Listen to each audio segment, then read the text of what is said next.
Just because I was silent doesn't mean I wasn't preparing. My name is Elena Winters. I am 32 years old and I am a federal forensic auditor. I spend my days tracking down missing offshore accounts, dismantling corporate fraud rings, and freezing the hidden assets of corrupt billionaires. I am the person the government calls when the money disappears into thin air, and I am the person who brings it back. My hands don't shake when I sign seizure orders worth hundreds of millions of dollars. I am trained to look at a spreadsheet and see the lies hiding in the margins. But to my family, I was none of those things. To my older brother Bryce and his wife Jolene, I was just Elena, the boring bookkeeper. I was the spinster sister, the quiet scapegoat who never quite measured up to the Winters family name. I was the girl who sat in the corner during the holidays, the one who didn't drive a leased luxury car or wear designer labels. They looked at my silence and mistook it for weakness. They looked at my simple clothes and assumed I was barely scraping by. They had no idea that while they were busy pretending to be wealthy, I was quietly building a massive financial empire. They didn't know that my net worth eclipsed everything they had ever touched. And they certainly didn't know that the very roof over their heads, the sprawling, historic Winters mansion they paraded around in like royalty, belonged entirely to me. But I am getting ahead of myself. Let me start from the beginning. Welcome back to Alpha Mom Stories, the channel where women finally tell the stories the world tried to silence. If you are new here, every story on this channel is about a quiet woman who held every single card while the people around her played checkers. Drop a comment below and let me know where you are watching from today, and be sure to subscribe so you do not miss the ending. You are going to want to hear this one. Let me take you back 10 years. I was 22.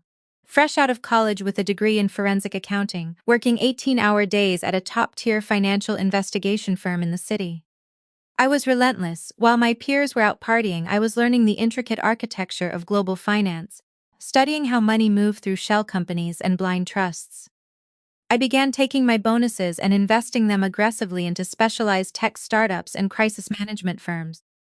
I built my wealth in absolute silence. At that same time, my father, Richard Winters, was the patriarch of our family and a prominent real estate developer in our county.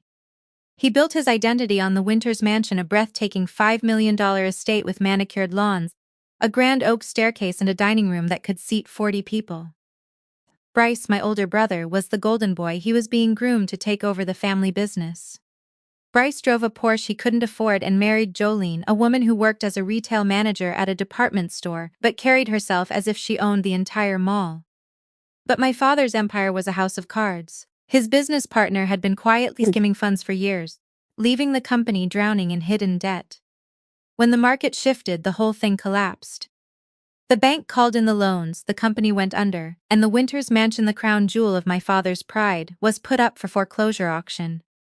I remember the night he found out. He sat in the dark in his massive study, his head in his hands, completely broken. He was a proud, arrogant man who had spent his life looking down on people he considered less than. The thought of the town watching him lose his mansion was destroying him. I didn't argue. I didn't remind him that he had spent my entire childhood telling me I wasn't as smart or as capable as Bryce. I just went to work. I had just closed a massive private equity investment that had paid out exceptionally well. I had the capital. I set up a blind limited liability company, registered in Delaware, layered behind a trust so my name would never appear on the public documents. On the day of the foreclosure auction, I bought the Winters Mansion in cash for $2. $4 million. Every dollar I had saved and earned, I bought it below market value because financial distress always creates a discount. I filed the deed through my LLC. When I brought the paperwork to my father, he wept. It was the only time I had ever seen him cry. He held the documents with shaking hands, his pride completely shattered by the realization that his quiet, ignored daughter had just saved him from total public humiliation. "Don't tell Bryce," my father begged, his voice cracking. "Please, Elena, if Bryce and Jolene know I lost everything, if they know you bailed us out, they will never respect me again. Please let them think the business recovered. Let them think I still own it." I looked at my father, a man who cared more about his image than his daughter's sacrifice, and I made a choice. "I won't tell them," I said, my voice perfectly calm. And I kept that promise. For 10 years I kept my mouth shut. I paid the exorbitant property taxes through the trust. I paid for the roof repairs and the landscaping. I let my father continue to act like the lord of the manor, and I let Bryce and Jolene strut through the hallways as if it were their royal inheritance. I allowed them to treat me like a guest in my own home. I watched Jolene redecorate the guest rooms with awful cheap floral curtains and I didn't say a word. I watched Bryce host lavish Christmas parties, pouring expensive champagne and introducing me to his friends as his little sister who does taxes for a living. They thought I was pathetic, they thought I was a failure who showed up for free meals. But I wasn't just sitting there, I was observing, I was documenting as a forensic auditor. My entire career is built on the premise that people eventually reveal exactly who they are through their actions and their transactions. I watched my family gorge themselves on a lifestyle I was funding and I waited. The turning point came when my father got sick. It was sudden, a severe stroke that left him bedridden and rapidly declining. The doctors gave him only a few months. During that time, the atmosphere in the mansion changed completely. Bryce and Jolene stopped pretending to care about his health and started measuring the drapes. Bryce began spending hours in my father's study, rummaging through filing cabinets and digging into the financial records. He was looking for the deed, he was looking for the bank statements. What he found were the sanitized documents my father and I had prepared years ago to maintain the illusion. Bryce thought he was securing his inheritance, he thought he was the rightful heir to an empire. Jolene was worse. She started treating the nursing staff like her personal servants, barking orders and complaining about the smell of medicines in her future house. Every Sunday she would invite her obnoxious friends over for brunch on the terrace, completely ignoring the fact that my father was dying upstairs. I sat in the corner during those brunches, sipping my black coffee, wearing my simple gray sweaters. I never raised my voice when Jolene would loudly complain to her friends about how Elena really needs to find a husband to support her because this house is going to be far too expensive for her to visit. I simply smiled. It was a cold, empty smile, a smile that meant me cataloging every insult, every slight, every moment of sheer unadulterated entitlement. One afternoon I walked past the study and caught Jolene using my father's photocopier. She didn't see me in the hallway. I watched as she copied his life insurance policies and the outdated will he had drafted 15 years ago, the will that left the mansion and all his assets entirely to Bryce. She was smiling to herself, a greedy, triumphant smirk. She slipped the papers into her designer bag and practically skipped out of the room. I didn't confront her, I didn't scream or throw a fit, I just walked into the study, checked the copier's memory log, printed a digital record of the exact documents she had copied and slipped it into my briefcase. Rule number 1 of forensic auditing: always secure the evidence before the target knows they are under investigation. My father passed away on a rainy Tuesday morning. I was the only one in the room when his heart finally stopped. Bryce and Jolene arrived 3 hours later. Bryce didn't ask how his father died, he didn't ask if he suffered. His first words, standing in the doorway of the bedroom while the paramedics were still packing their equipment, were, "We need to get the lawyers on the phone. The estate needs to be locked down immediately." I looked at my brother, taking in his tailored suit and his impatient expression. "The funeral hasn't even been planned, Bryce," I said quietly. "The funeral is a formality," Jolene chimed in, adjusting her sunglasses. "We need to protect the family assets. You wouldn't understand, Elena, it's a lot of responsibility." I didn't reply, I just turned back to the window and watched the rain fall on the 40-acre estate that I owned free and clear. The funeral was a spectacle. Bryce hired a high-end caterer and turned the reception at the mansion into a networking event for his construction business. He shook hands, handed out business cards and accepted condolences like he was accepting an award. And Jolene wore a stark white blazer to my father's funeral. She walked through the crowd holding a glass of wine, acting like the newly crowned queen of the county. I stood in the back wearing a black tailored suit, entirely unbothered by the whispers. During the reception, Jolene cornered me in the kitchen. She waited until the caterers had left the room and leaned against the granite island, swirling her wine. "Elena, we need to have a serious talk about your living situation," she said, her tone dripping with fake sympathy. "My living situation?" I asked, keeping my voice perfectly level. "I currently lived in a luxury penthouse in the city, but I kept a small bedroom at the mansion for weekends. They thought my penthouse was a cheap studio apartment." "Yes," Jolene sighed heavily. "Bryce and I are going to be moving into the master suite next week. We've decided it's best if we clear out the guest rooms, space for a home gym and a nursery. You'll need to pack up your things by Friday. We can give you a small allowance from the estate to help you find a little condo somewhere in town. Something appropriate for a single woman." I looked at her white blazer, I looked at the granite island I had paid to have installed 5 years ago. I looked at her manicured nails tapping against the glass. "My father hasn't even been in the ground for 6 hours, Jolene," I said. She rolled her eyes. Oh, stop being so dramatic, Elena. Someone has to be practical. Bryce is the eldest son. The house belongs to us now. It's the Winters family legacy. And let's be honest, you've never really fit in here anyway. You've had a nice free ride, but it's over. I didn't blink, I didn't cry, I didn't argue. I just looked her dead in the eye and offered a slow, chilling smile. I will have my things sorted, I said softly. Jolene looked slightly unnerved by my calmness, but her greed quickly overrode her instincts. Good, I'm glad we understand each other. She walked away, confident that she had just put the pathetic spinster sister in her place. She had no idea that she had just signed her own financial death warrant. Because what Jolene didn't know, what Bryce didn't know, was that my father had visited a private attorney 8 months before he died. He had realized in his final days the monster his son had become. He had realized the cruelty of the woman his son had married. And he had decided to leave them a test, a very specific legally binding test, and they were currently failing it in spectacular fashion. To be continued. The morning after the funeral, before the sun had even fully risen over the estate, my phone buzzed on the nightstand. It was 6 a.m. I was already awake, sitting in the small wingback chair in my bedroom, reviewing a complex international asset trace on my encrypted laptop. I had been up since 4. Sleep is a luxury I rarely indulge in when I have a target in my sights, and right now my targets were sleeping under my own roof. I glanced at the caller ID. It was an unrecognized local number. Elena Winters speaking, I answered, my voice steady and professional. Ms. Winters, my name is Raymond Sloan. I am a private estate attorney, the voice on the other end said. It was an older man, his tone careful and measured. I understand this is a difficult time, however. I need you to come to my office this morning. Alone, tell no one in your family where you are going. I didn't ask questions in my line of work. When a lawyer calls you at dawn and tells you to come alone, you don't argue. You just get the address. I will be there in 45 minutes, I replied. I closed my laptop, dressed in a sharp navy blue suit, and quietly let myself out of the mansion. I drove my understated black sedan into town, parking 2 blocks away from the address he had given me. It was a modest office above a local bakery, a far cry from the sleek, glass-walled corporate law firms I usually dealt with in the city. Raymond Sloan was a man in his late 60s, with a gray beard and reading glasses hanging from a chain around his neck. He stood up when I entered, gesturing to the chair across from his wooden desk.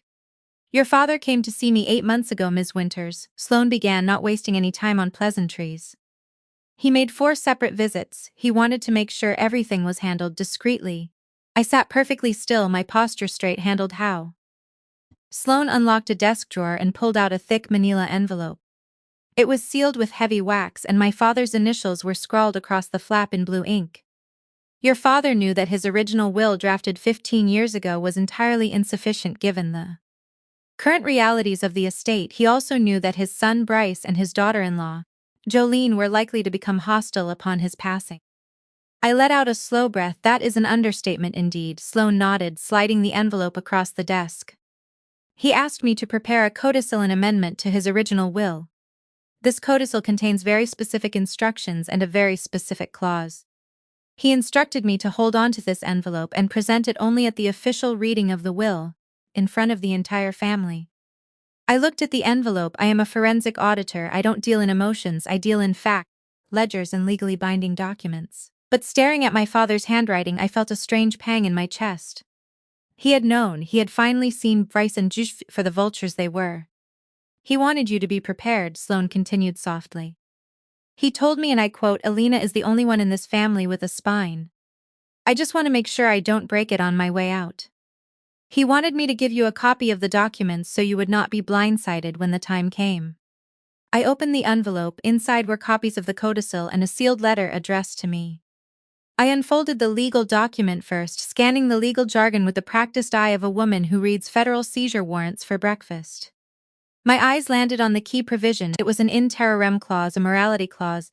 It stated that any beneficiary who within 6 months of my father's passing threatened or attempted to forcefully seize property or assets from me would immediately forfeit their entire share of the estate. Their forfeited share would be redirected into an irrevocable education trust for Bryce's children, and I, Elena Winters, would be the sole trustee. I read it twice. It was legally flawless. The trap was set. He also left this, Sloan said, tapping the copy of a property deed. He wanted it presented at the reading just to clear up any misconceptions your brother might have about the ownership of the Winters mansion. I looked at the deed. It was the document I had filed 10 years ago, the one that proved the house belonged to my LLC. I already know about the deed. Mr. Sloan, I said quietly, sliding the papers back into the envelope. I'm the one who bought the house. Sloan paused, taking off his glasses. He looked at me for a long time, an expression of profound respect settling over his features. Your father told me what you did, Ms. Winters. He said you saved his life and he spent 10 years being too proud to thank you properly. He said this codicil was his way of making sure his son didn't destroy you. Bryce couldn't destroy me if he tried, I replied coldly. But I appreciate the sentiment. I left the office with the manila envelope securely tucked into my leather briefcase. When I returned to the mansion, the chaos had already escalated. I walked through the heavy oak front doors to find two moving men carrying my antique writing desk down the stairs. What is going on here? I asked, my voice sharp enough to cut glass.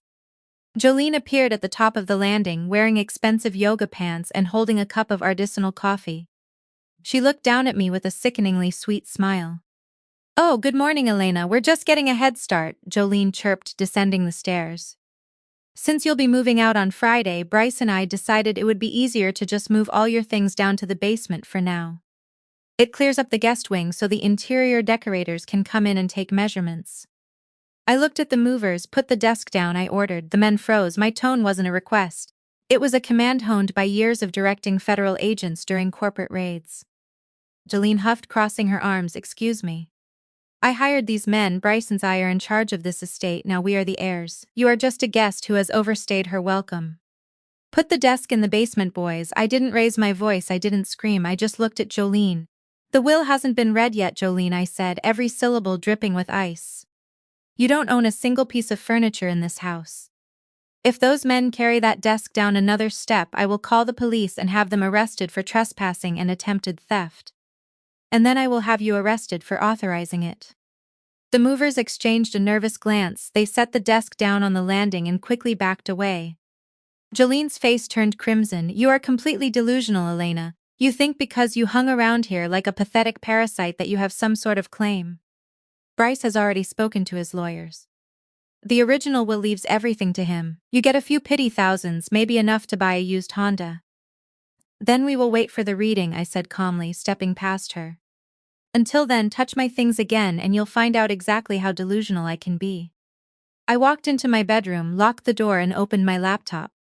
It was time to start building the case file. Over the next 3 days, Jolene and Bryce waged a psychological war, completely unaware that they were fighting a woman who dismantled hostile takeovers for a living. They tried to make my life unbearable. They changed the Wi-Fi password. They threw away the groceries I had bought, claiming they were clearing out the fridge for the caterers. Bryce started parading his contractor friends through the house, loudly discussing which load-bearing walls he was going to knock down to create a larger entertainment space. I documented everything. I noted the dates, the times, and the exact phrasing of their threats. But the absolute pinnacle of their stupidity happened on a Tuesday evening. I was sitting in the library reading a brief on offshore tax havens when my phone buzzed with a notification. My friend Sarah, one of the few people from town I still spoke to, had sent me a screenshot. You need to see this, the text read. I opened the image. It was a screenshot of a public post Jolene had made in a massive community Facebook group called Winters County Locals, which had over 10,000 members. The post featured a photo of the Winters mansion at sunset looking grand and majestic. The caption read, "It's been a heartbreaking week losing our beloved father-in-law, but Bryce and I are so honored to officially take over the Winters family legacy. We will be doing massive renovations to the estate to bring it into the modern era. It's time for the real family to step up." And for those asking about Bryce's spinster sister, well, let's just say it's time for her to stop mooching off the estate and learn how to support herself in the real world.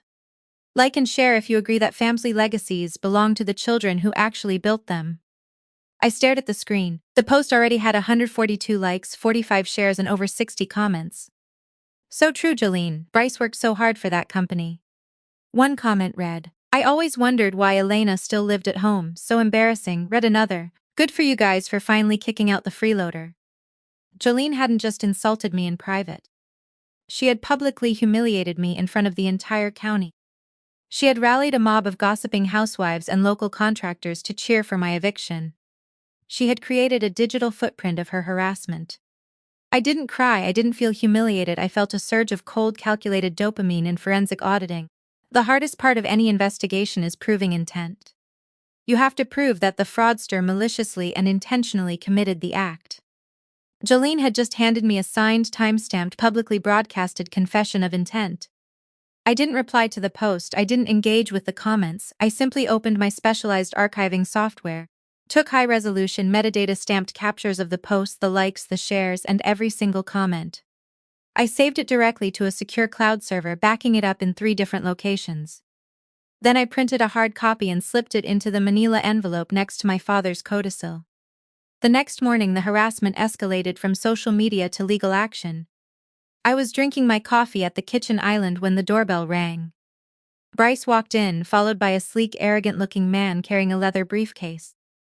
"Elena," Bryce said, crossing his arms and puffing out his chest. "This is Martin Gould, he's my attorney." I took a slow sip of my black coffee. "Good morning, Martin, to what do I owe the pleasure?" Gould placed a stack of papers on the granite counter and slid them toward me. "Ms. Winters, my client is the primary heir to the Winters estate. As you are currently residing on the property without a formal lease agreement, you are legally considered a month-to-month tenant at will. We are serving you with a formal 30-day notice to vacate the premises." I looked at the eviction notice. It was printed on heavy, expensive legal paper, a 30-day notice. I murmured, tracing the edge of the paper with my finger. "We want you out, Elena," Bryce sneered. "We're tired of you hanging around like a ghost. You don't belong here, you never did. You have 30 days to pack your cheap clothes and find a little apartment somewhere. If you're not out by then, Martin will file an unlawful detainer and the sheriff will forcibly remove you."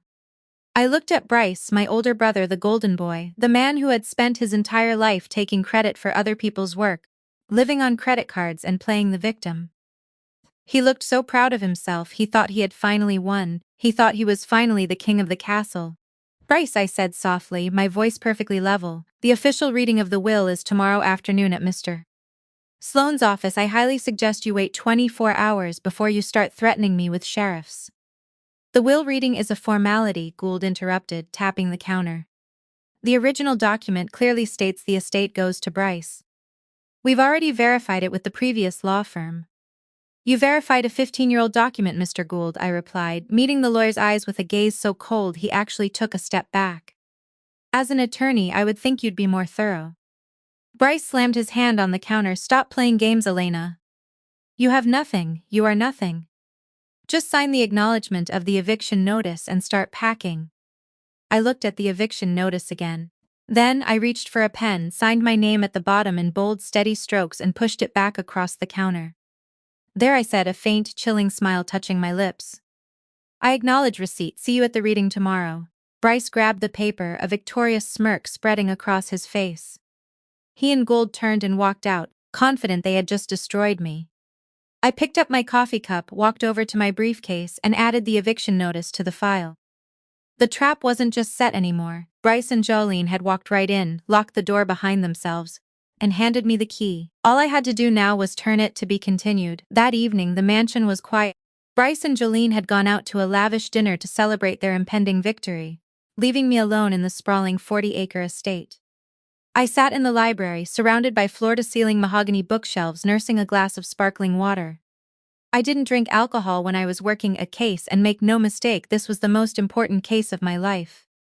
To understand how I operated, you have to understand what a federal forensic auditor actually does.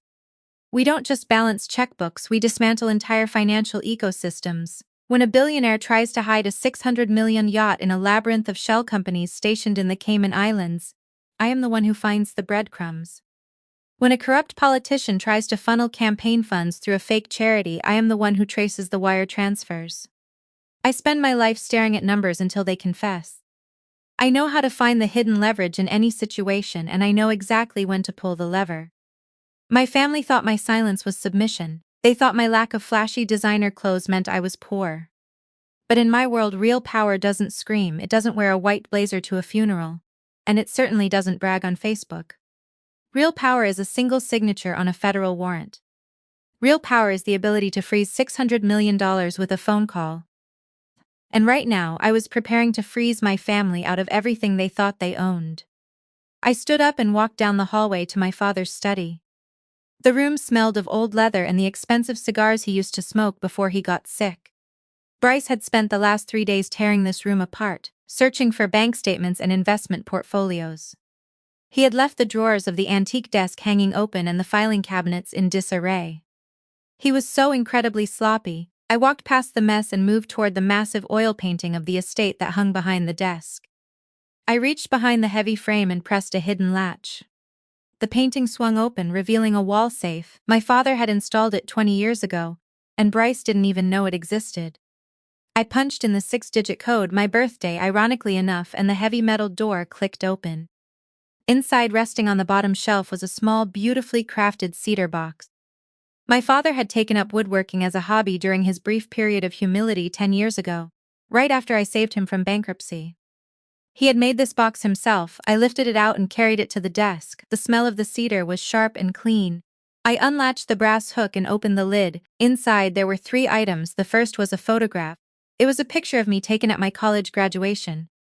I was standing in my cap and gown, looking serious and determined. My father had framed it in silver. I hadn't even known he had kept a copy. The second item was a stack of original auction documents from 10 years ago. The exact records show my LC purchasing the Winters mansion for $2. $4 million in cash. He had kept them as a reminder of what he had almost lost and who had stepped in to save him. The third item was a handwritten letter written in his familiar blocky script. The ink was slightly faded, suggesting he had written it months ago. Alina, the letter began. If you are reading this, I am gone and the vultures have likely descended. I spent my entire life building an image, pretending to be a giant among men. But the truth is, the only giant in this family is you. You saved my pride when I didn't deserve it. You let me keep my dignity when I had squandered it. You let Bryce and Jolene treat you like a stranger in your own home, all to keep my secret. I see them now for what they are. I see the greed. I see the entitlement. I asked Raymond Sloan to draft the codicil because I know Bryce will try to take everything from you. I want you to let him try. I want you to let him trigger the morality clause, let him hang himself with his own arrogance. It is the only way he will ever learn. You were always the strongest of us, Elena. Do not show them mercy. They haven't earned, Dad. I read the letter twice. A single profound sense of closure washed over me. I had spent my entire life feeling like the invisible daughter, the scapegoat. But in the end, my father had known the truth. He had seen me. I folded the letter carefully, placed it back into the cedar box, and locked it inside the safe. The next day was the day before the official will reading. Bryce, high on his own delusion, decided to host a pre-reading family dinner at the mansion. He invited our extended family, Aunt Clara, Uncle Henry, and 3 cousins who had always looked down their noses at me. They were the kind of relatives who only called when they needed money or wanted to brag about a new vacation home. Jolene, of course, went all out. She ordered a massive seafood feast from the most expensive caterer in town. 4 dozen oysters, colossal shrimp, and 8 enormous Maine lobsters. She had the dining room table set with my mother's good china and the crystal champagne flutes. I sat at the far end of the long mahogany table wearing a simple black dress, quietly eating a small salad. The rest of the family laughed and drank, toasting to Bryce's new role as the head of the Winters family. It's just such a relief to finally have the estate in capable hands, Aunt Clara said loudly, taking a massive bite of lobster. She glanced down the table at me, a condescending smirk on her face. No offense, Elena dear, but managing a property like this requires real business acumen. Bryce has the construction background, it's only fitting. Exactly, Bryce agreed, leaning back in his chair and swirling his champagne. We're going to modernize the whole place, sell off some of the useless land in the back, build a pool house. It's going to be a massive undertaking, but Jolene and I are ready for it. And what about you, Elena? Uncle Henry asked, wiping butter from his chin. Jolene mentioned you'll be moving out on Friday. Do you have a place lined up? You know, rents are terribly high these days for... Well, for someone on a bookkeeper's salary. I dabbed my mouth with a linen napkin. I have my living arrangements fully handled. Uncle Henry, thank you for your concern. Jolene let out a sharp, mocking laugh. Oh, please, handled how? Bryce is going to give her a little severance package from the estate, aren't you, honey? Just enough to get her a cute little studio apartment near the bus line. The table erupted in polite, cruel laughter. I didn't flinch. I just took a sip of my water and let them enjoy their delusion. Let them gorge themselves on the lobsters, let them drink the champagne. It was their last supper as royalty, and I was going to let them savor every single bite. But the evening didn't end there. When the caterer arrived with the final bill, which totaled nearly $3,000, Bryce pulled out his father's Black American Express card with a flourish. He handed it to the caterer, grinning at the table. "Dinner is on the estate, everyone." The caterer ran the card through his mobile terminal. It beeped, a sharp, flat sound of rejection. The caterer frowned. "I'm sorry, Mr. Winters. It says the card is declined. The account has been frozen." Bryce's smile vanished. "Frozen? That's impossible. Try it again. The estate has millions in liquid assets." The caterer tried it again. Another flat beep. "Still declined, sir. Do you have another form of payment?" Bryce's face turned red. He checked his wallet, realizing he didn't have nearly enough credit on his own cards to cover a $3,000 dinner. Jolene looked completely panicked, clutching her pearl necklace. The extended family suddenly fell very quiet, staring awkwardly at their empty lobster shells. Mr. Sloan, acting as the executor, had legally frozen all of my father's accounts the moment the death certificate was filed, as is standard procedure pending the will reading. Bryce was too arrogant and too ignorant of basic estate law to realize it. Bryce looked around the table, desperate. His eyes finally landed on me. "Alina," he snapped, his voice tight with embarrassment. "Put this on your card. I'll reimburse you from the estate accounts tomorrow after the reading." I looked at him, the golden boy begging the spinster sister to pay for his extravagant dinner party. It was pathetic. I could have said no. I could have let him suffer the humiliation of washing dishes to pay off the caterer. But I am a forensic auditor. I don't just win arguments, I build undeniable paper trails. "Of course, Bryce," I said calmly. I reached into my purse and How Can Sub-T Metal Centurion card, the invitation-only black card reserved for clients with massive, 8-figure portfolios. The caterer's eyes widened slightly as he took the card. Bryce and Jolene were too flustered by their own embarrassment to notice the weight or the prestige of the card I had just handed over. The terminal beeped, a pleasant chime of approval. The transaction went through instantly.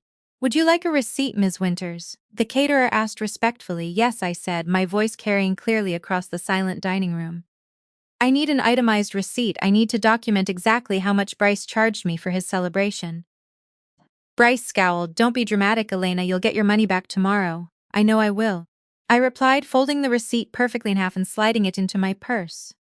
"I'm just keeping records." As the extended family awkwardly excused themselves and left the mansion, the air in the house grew thick with unspoken tension. Bryce and Jolene retreated to the master's suite, undoubtedly arguing about the frozen accounts. I walked upstairs to my room, locked the door, and added the $3,000 dinner receipt to the manila envelope. The file was complete. I had the eviction notice. I had the time-stamped high-resolution screenshots of the Facebook harassment. I had the documented attempt to steal my furniture. And now I had financial proof of Bryce attempting to exploit my personal funds while simultaneously trying to throw me out on the street. Every single one of these actions was a direct, irrefutable violation of the morality clause in my father's codicil. I walked over to the window and looked out at the sprawling grounds of the Winters estate. The moon was high, casting long silver shadows across the manicured lawns. Tomorrow at 2 p.m., 12 people were going to walk into a small, cramped conference room above a bakery. 11 of them were going to walk in believing they had the power to destroy me. And I was going to walk in and freeze their entire world. To be continued the next afternoon at 1:45 p.m. I walked into Raymond Sloan's office. I was dressed for a funeral, but not the kind that involves a casket. I wore a tailored black blazer, dark slacks, and a pair of very expensive, very sharp black heels. My hair was pulled back into a severe sleek bun. I carried my black leather briefcase, which held my laptop, the manila envelope, and 10 years of absolute irrefutable leverage. The conference room was small, with scuffed baseboards and a long, slightly uneven wooden table. It was not the kind of room that inspired fear, but then again, the most dangerous rooms in the world rarely do. I took a seat at the far end of the table, resting my briefcase on my lap. By 1:55 p.m. the room was packed. Bryce had deliberately brought an audience. He and Jolene strutted in first, taking the seats closest to the head of the table. Jolene was wearing a bright red designer dress, a deliberate visual declaration of her perceived triumph. Behind them filed the extended family: Aunt Clara, Uncle Henry, the 3 cousins from the night before, and 2 family friends who had no legal reason to be there but had been invited by Bryce to witness his coronation. Finally, Martin Gould, Bryce's arrogant attorney, walked in and took the seat next to Bryce, snapping his expensive briefcase open on the table. That made 12 people in the room. 11 of them were here to watch the spinster sister get thrown out on the street. At exactly 2 p.m., Mr. Sloan walked in. He carried a single worn leather folder. He didn't look at Bryce. He didn't look at Gould. He took his seat at the head of the table, adjusted his reading glasses, and opened the folder. "Thank you for being here," Sloan said, his voice calm and authoritative. "We are gathered for the reading of the last will and testament of Richard Allen Winters. As executor of the estate, I will proceed by reading the original document, followed by any legal addendums." Bryce leaned back in his chair, crossing his arms behind his head. He shot me a smug, victorious grin. Jolene reached over and patted his knee, her heavy diamond ring catching the fluorescent light. Sloan began reading the original will. It was standard boilerplate legal language drafted 15 years ago. It named Bryce as the primary heir. It detailed the transfer of the family's investment portfolios, retirement accounts, and various liquid assets totaling approximately $800 directly to Bryce. It also explicitly bequeathed the Winters mansion and all associated lands and properties to Bryce. As for me, the original will left me a lump sum of $15,000 and a polite thank you for my quiet support. Aunt Clara let a satisfied sigh. Uncle Henry nodded approvingly. Bryce looked like he was about to burst with pride. "Well," Gould said, closing his pen with a click, "that seems entirely straightforward. The estate transfers to my client, effective immediately. We can begin the probate process this afternoon." Bryce turned his head to look down the table at me. His eyes were cold, mocking. "Did you hear that, Elena? $15,000. That should cover your rent for a few months if you budget properly. Don't forget the eviction to stands. You have 29 days left." Jolene laughed. A high piercing sound. "Oh, Bryce, don't be cruel. We'll let her take one of the old guest beds when she leaves. We don't need it anyway." I didn't react. I kept my hands folded neatly on my briefcase. I didn't break eye contact with Bryce. I just waited. In my profession, you learn that the loudest people in the room are always the most vulnerable. You let them talk, you let them dig the hole as deep as possible before you hand them the shovel. Mr. Sloan did not close his folder. He looked over the top of his reading glasses at Martin Gould.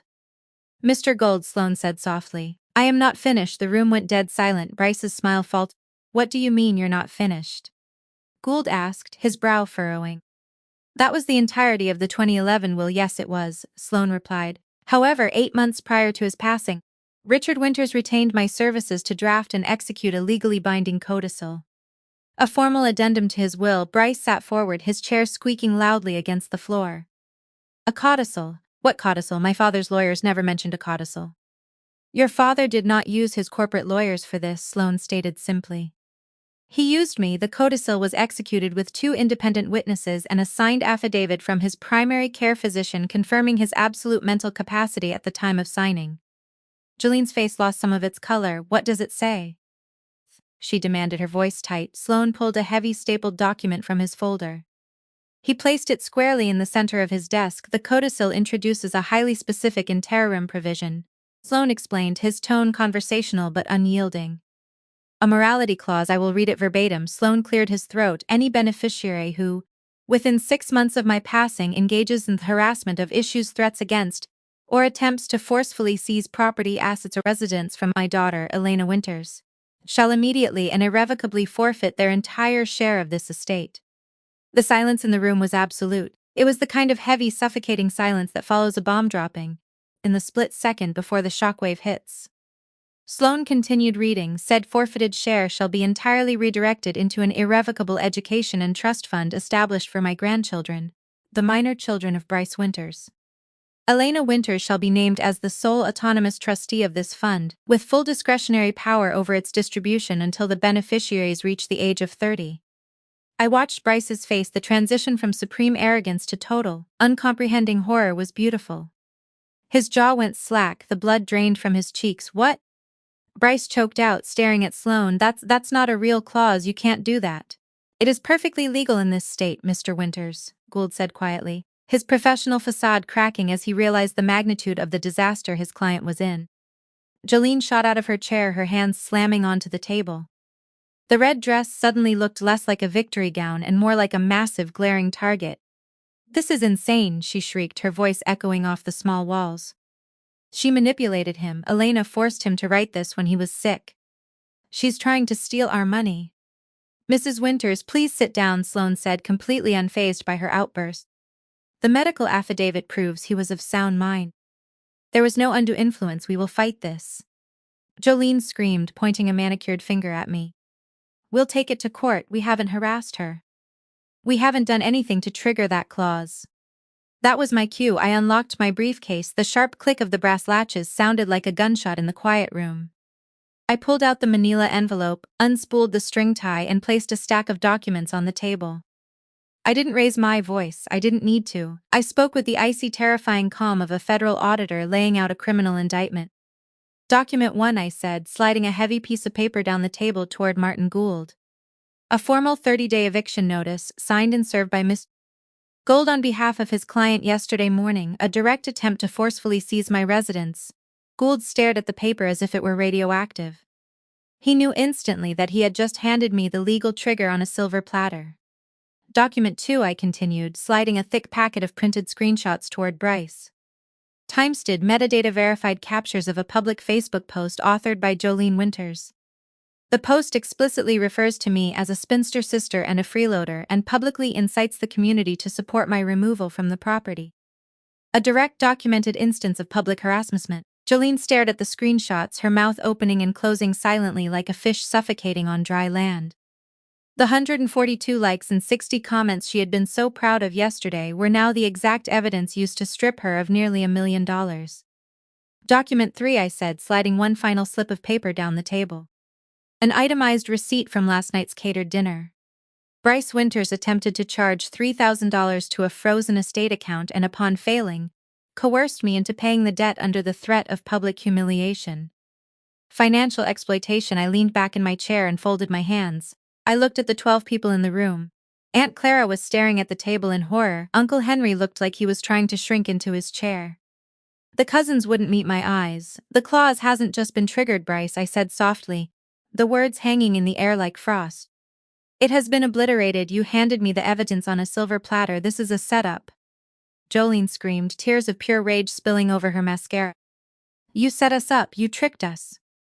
I didn't trick anyone, Jolene, I replied coldly. I just let you be exactly who you are. Bryce turned to his lawyer, desperate, his eyes wide with panic.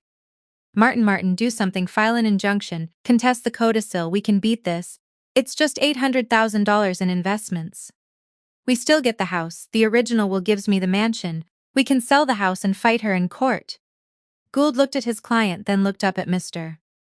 Sloan. He was a smart enough lawyer to realize that a man who drafts a secret codicil with an interim clause usually doesn't stop there. Mr. Sloan, Gould asked, his voice tight, are there any further documents regarding the real property? Sloan removed his reading glasses. He looked down the length of the table, his eyes settling on me with a look of profound respect. Yes, Mr. Gould, Sloan said, there is one final matter to discuss regarding the Winters mansion. To be continued. The air in the conference room had grown so thick it was hard to breathe.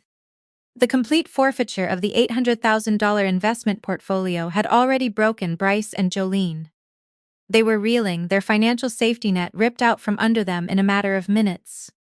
But they were still clinging to the one thing that defined the Winters family. The mansion. Bryce leaned across the table, his knuckles white, his eyes wild and desperate. The mansion is mine, the original will gives me the house and the 40 acres. Even with the investment accounts gone, the house is worth $5 million.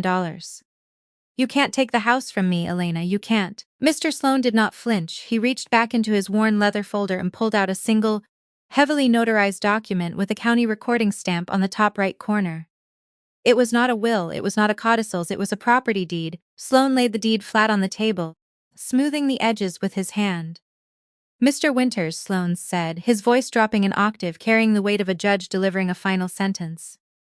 The Winters mansion, including the primary residence, the outbuildings, and the surrounding 40 acres of land, is not part of this estate. Bryce stared at the lawyer, his mouth half open. What are you talking about? Of course it is, my father owned it his entire life. He did not, Sloan corrected him, sliding the deed slightly toward the center of the table so Martin Gould could see it. 10 years ago, Richard Winters' development company faced a massive undisclosed liquidity crisis. The bank foreclosed on the property, the mansion was seized and put up for a private, distressed asset auction. Your father lost the house, Mr. Winters, Aunt Clara gasped aloud. Uncle Henry gripped the edge of the table. Bryce looked as if he had been struck by a physical blow. Lost it, Bryce whispered, the word barely making it past his lips. No, that's impossible. We lived there, he lived there, he threw parties there until the day he died.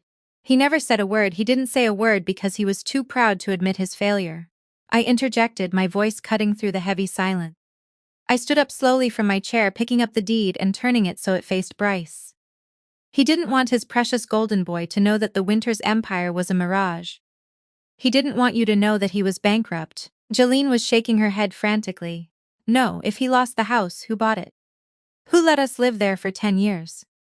I looked at Jolene, the woman who had worn white to my father's funeral. The woman who had tried to throw my antique desk into the basement. The woman who had called me a freeloader in front of 10,000 people on the internet. I did, I said. The silence that followed was not just quiet, it was an absolute vacuum. 12 people stopped breathing at the exact same moment. What? Bryce choked out, his eyes darting between me and the deed. I bought the house, Bryce, I stated, my tone unyielding, devoid of any sympathy. 10 years ago, when I was 22 years old, I used $2.4 million of my own privately earned capital to purchase the Winters mansion in cash at the foreclosure auction. I purchased it through a blind LLC which I am the sole owner of. I paid the property taxes, I paid for the roof, I paid for the landscaping, I funded your entire illusion. Bryce's hands began to tremble. You paid for it? But, you're just a bookkeeper, you do taxes. I am a federal forensic auditor, I corrected him sharply, letting the full weight of my profession land on the table. I manage multi-million-dollar asset seizures for the federal government. I have a private consulting firm that handles crisis management for Fortune 500 companies. I sit on the boards of 3 tech startups. I am worth more than this entire family combined, multiplied by 10, and I have owned the roof over your head for a decade. I looked down at Bryce, who was shrinking into his chair, the arrogant posture completely gone. He was a broken man, realizing that his entire life was built on a foundation of lies, funded by the sister he had spent his life humiliating. My father begged me not to tell you, I continued, my voice cold and rhythmic. He asked me to keep the secret so you wouldn't lose respect for him. He asked me to let you strut around that house acting like you were the king of the world. And I did. I kept the promise. I stayed silent. I let you treat me like a parasite in my own home. I let Jolene hang her cheap curtains and insult me to my face. Jolene was sobbing now, messy ugly tears ruining her makeup. Elena, please, we didn't know the house was yours. If we had known. If you had known, you would have pretended to respect me. I cut her off. You would have played nice because I held the purse strings. But character isn't how you treat the people who have power over you. Character is how you treat the people you think have nothing. And you both showed me exactly who you are. Bryce looked at Martin Gould, his eyes begging for a lifeline. Martin, tell me she's lying. Tell me there's a loophole we can contest the auction. We can. Gould closed his briefcase with a loud snap. He stood up, refusing to look at his client. The deed is ironclad, Mr. Winters. The LLC ownership is verifiable. You have no legal claim to the property. You have no inheritance. I strongly advise you to comply with whatever Ms. Winters demands. My retainer does not cover fighting a federal auditor with unlimited resources over a house she legally owns. Good day. Gould walked out of the room without looking back. His departure signaled the absolute undeniable end of the line. Bryce looked up at me. The entitlement was gone, the arrogance was gone, all that was left was pure, unadulterated terror. Alana, Bryce, his voice breaking, please, we have no money. Jolene's retail salary barely covers her credit card bills. My construction business is drowning in debt. I was counting on the inheritance to pay off my loans. If we lose the house, we have nowhere to go, we'll be bankrupt. I looked down at him. I remembered the years of subtle insults. I remembered him dismissing my achievements. I remembered the 30-day eviction notice he had smugly handed me just 24 hours ago, telling me to pack my cheap clothes and get out. I didn't steal anything from you, Bryce, I said softly, leaning over the table so I was inches from his face. I earned it. Every single brick of that house belongs to me, and as for your living situation, I reached into my briefcase one last time and pulled out the eviction notice he had given me. I slid it across the table until it rested right in front of him. You served me with a 30-day notice to vacate, I said smoothly. As the legal owner of the property, I am returning the favor. You are currently unauthorized squatters in a private residence. You have 30 days to pack your things and leave the Winters mansion. If you are not gone by the 30th day, I will not bother with a sheriff.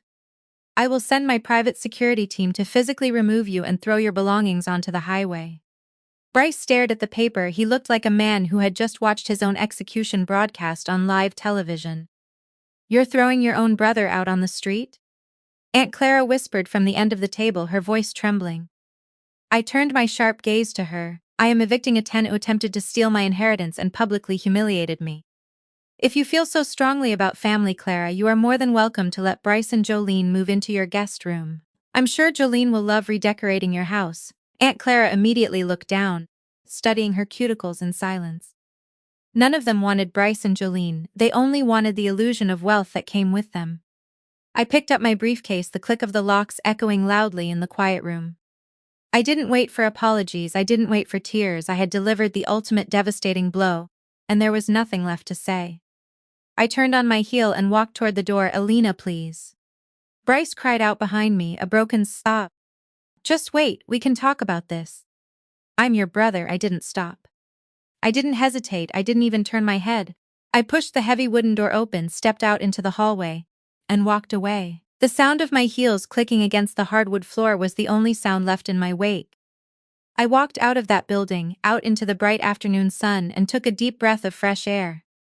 I didn't feel guilty, I didn't feel sad, I felt entirely perfectly free. 1 month. True to my word, Bryce and Jolene were gone. They packed their bags under the watchful eyes of 2 massive private security guards I had hired to ensure they didn't take so much as a silver spoon that didn't belong to them. They moved into a cramped 2-bedroom apartment on the wrong side of town. Jolene had to sell her designer bags to make the security deposit. Bryce's construction business filed for Chapter 11 bankruptcy shortly after. The Facebook post Jolene had made was quietly deleted, but not before the entire town found out what had actually happened. Gossip travels fast in small towns, but legal ruin travels faster. As for me, I kept the house, I fired the terrible decorators Jolene had hired and restored the mansion to its original glory. I still work 18-hour days, I still freeze offshore accounts, I still bring down corrupt billionaires. But now when I come home, I walk through the grand oak doors of my 40-acre estate, and I enjoy the absolute goldenness of an empire I built with my own 2 hands. And the grandchildren, Bryce's kids.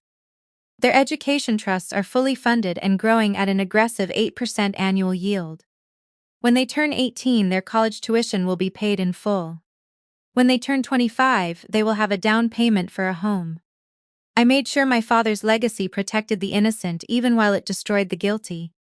Because that is what real power does, it doesn't punish the weak, it holds the arrogant accountable. If there is a lesson to be learned here, it is this: do not mistake a woman's silence for submission. Do not mistake her humility for poverty. Sometimes the quietest person in the room is the one who owns the building. And if you push her too far, she won't just fight back. She will audit your entire life and she will leave you with absolutely nothing. Thank you so much for listening to my story. If this reminded you to never underestimate the quiet ones, please share this video with someone who needs to hear it. Don't forget to drop a comment below and let me know what you would have done in my shoes. Hit that subscribe button, turn on notifications, and I will see you in the next one. Until then, keep your receipts and never let them see you coming. Epilogue. Frequently asked questions. Many of you have asked for a few follow-up details since this story first aired. I wanted to take a moment to answer some of the most common questions I see in the comments. Did Bryce ever try to apologize? No, people like Bryce do not apologize because they are incapable of genuine self-reflection. His only regret was getting caught. He texted me once about a year later, asking for a short-term loan to float his new business idea. I read the message, blocked his number, and went back to work. Some bridges are better left burned to ashes. What happened to the $800 sows in the trust? As the sole trustee, I manage the investments aggressively but safely. The trust is strictly for the grandchildren's education and housing. Bryce and Jolene cannot touch a single cent of it. When the kids come of age, I will personally hand them the keys to their future, something their parents tried to steal from them. Stay strong, stay silent until the time is right, and never let them see your next move coming.